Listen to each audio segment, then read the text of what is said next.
Soo dhawaada saaxiibayaal barnaamijkeennii ciyaaraha halkaad kala socotaan waa Cawaalo Official Channel. Qodobada ugu muhiimsan wararkeennana waxaa ka mid ah Real Madrid oo go'aan buuxa ka gaadhay xidiga doonaya inuu ku biiro ee Hegemony.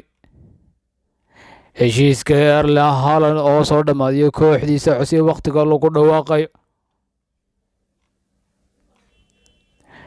Waa tan shuruudda keliya ee Cristiano Ronaldo sheegay inuu ku sii joogo Man United xilli ciyaareedka dambe. Kylian Mbappe oo go'aan ka gaadhay si uu u rumeeyo riyadiisa ah inuu ku biiro Real Madrid. Paul Pogba oo ka jawaabay dalabkii kooxda Man City ay ka gudbisay saxiixiisa. fadlan haddii aad nagu cusubtahay subscribe saar haddii horena joogtayna like iyo share ku dar. Soo dhawaada saaxiibayaal barnaamijkeennii oo faahfaahsan. Kylian Mbappe oo qaadaya tallaabo uu fududeynayso ku biirisiisa Real Madrid. Qodobka isaga ayaanu ku ibafura doonaa barnaamijkeena. Weeraryahanka Paris Saint-Germain Kylian Mbappe ayaa lagu soo waramayo inuu doonayo inuu dhimo mushaharkiisa si uu ugu biiro Real Madrid xagaaga.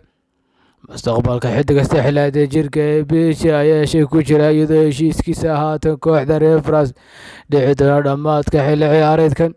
Real Madrid ayaa si xooggan loola xidhiidhiyay saxiixa Mbappe iyadoo hal warbixin lagu sheegay in kooxda haysata horyaalka La Liga ay rajo wanaagsan ka qabto xagaaga in soo xirigelinta xidiga reer France. Sida laga soo xigtay wargeyska Marca, Mbappe ayaa qorsheynaya inuu ku biiro Real Madrid xagaaga waxaana diyaar u yahay inuu dhimo mushaharka uu hadda qaatay si uu dhammaystiro wareegitaanka Santiago Bernabeu. Mbappe ayaa qaab ciyaareed cajiib ah soo bandhigay xilli ciyaareedkan isagoo dhaliyay 35 gool 23 kalena caawiye ka noqday 43 kulan oo ciyaaray dhammaan tartamada. Paul Pogba oo ka jawaabay dalabkii ay Man City ka gudbisay saxiixiisa. Paul Pogba ayaa diiday inuu dhaqaaqo Man City isagoo ku wargeliyay kooxda inuu doonayo inuu ka tago England dhammaadka xilli ciyaareedkan. Heshiiska xidiga reer United ayaa dhici doona dhammaadka xilli ciyaareedka waxaanu diiday inuu heshiis cusub u saxo kooxda ka ciyaarta Old Trafford.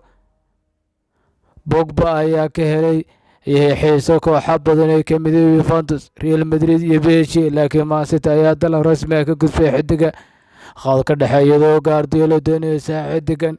Guardiola ayaa taageero xidiga reer France waxaanu doonayaa inuu ka dhigo bedelka Fernandinho oo ka tagay kooxda dhammaadka xilli ciyaareedkan.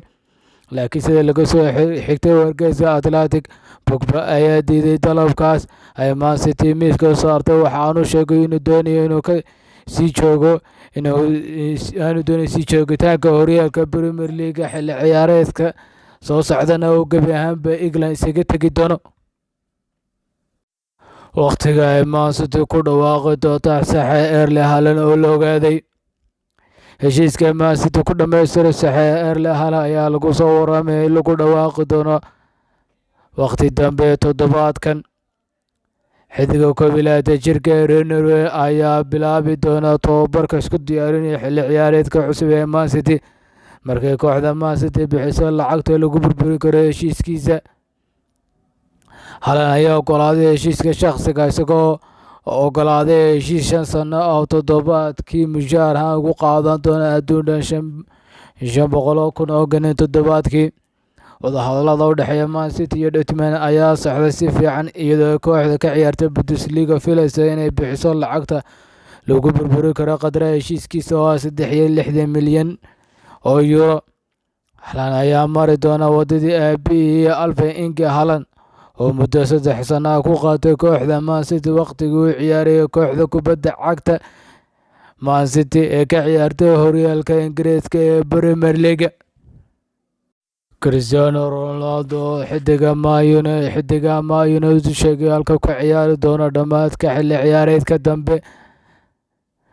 Weeraryahanka kooxda Manchester United Cristiano Ronaldo ayaa lagu soo waramayaa inuu sheegay asxaabtiisa kooxdiisa u joogi doona kooxda xilli ciyaareedka dambe.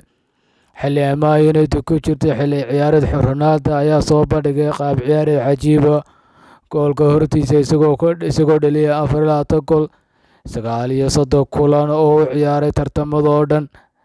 Xiddigan 37 jirka ayaa lala xidhiidhinaya inuu isaga tago kooxda Man United, iyadoo xitaa ay jiraan warar sheegaya inuu ku laaban karo Real Madrid. Si kasta ha ahaatee, sida laga soo xigtay wargeyska The Sun, Ronaldo ayaa xiddigaasi kooxdii u sheegay inuu sii joogi doono kooxda xilli ciyaareedka dambe. Wararka ayaa intaas ku daray in Ronaldo uu ku niyad jabay qaab ciyaareedka xun ee kooxda, laakiin uu doonayo inuu isaga tago kooxda weliba uu doonayo inuu ku soo celiyo Champions League xilli ciyaareedka dambe. Real Madrid oo go'aan buuxa ka qaatay xiddiga inuu ku biiro doonaya Tchouaméni. Qodobka isaga ayaa ugu dambeyn doona barnaamijkeena maanta. Ma jiro ciyaartoy muddooyinkii ugu dambeeyay Real Madrid la xidhiidhinayay in ka badan Kylian Mbappe, balse saaxiibkiisa kale ee reer France ee Aurelien Tchouaméni ayaa wax badan aan ka dambaynin. 22 jirkan ayaa ka mid ah xiddigaha booskiisa haata ugu wanaagsan Yurub, iyadoo loo arko midka saxda ee ugu sarreeya ka gaari kara kubadda cagta xilli Real Madrid ay isha ku hayso beddelka Toni Kroos, Luka Modric iyo Casemiro. Si kastaba ha ahaatee, wargeyska Marca ayaa haatan sheegay in Real Madrid aan la filayn inay suuqa xagaaga u dhaqaaqdo saxiixa Tchouaméni, oo ay ugu horreyn xagaaga dambe isku dayi karto. Wargeyska ayaa sheegay in maamulka kooxda kadib markii ay soo baxeen finalka Champions League iyagoo adeegsanaya khadkooda dhexe ee ay ka midkiin Camavinga iyo Valverde, aysan intaas wax ka badan boosaskaas u arkin muhiim kooxda xagaaga. Warbixinta ayaa sheegtay in saxiixa weeraryahan Kylian Mbappe iyo daafaca Antonio Rudiger ay muhiimadda ugu weyn ee leeyihiin Los Blancos xagaagan. Sidoo kale, Real Madrid ayaa caqabad u aragta lacagta badan ee Monaco ku doonaysa iibka Tchouaméni oo 70 milyan oo euro ugu yaraan ku fasaxayso. Real ayaa u badan tahay inay weydo saxiixa da'yarka haddiiba aysan xagaaga u dhaqaaqeen, maadaama kooxo badan ugu horeeyaan kuwa Premier League isha ay ku hayaan. Barnaamijkeeni ciyaaruhu intaasi ayuu ka eegay. Fadlan haddaad nagu cusubtahay subscribe saar, haddii hore noo joogtay like iyo share ku dar, sina faafi barnaamijkeena si uu gaadho asxaabta jecel kubadda cagta. Mahadsanidin.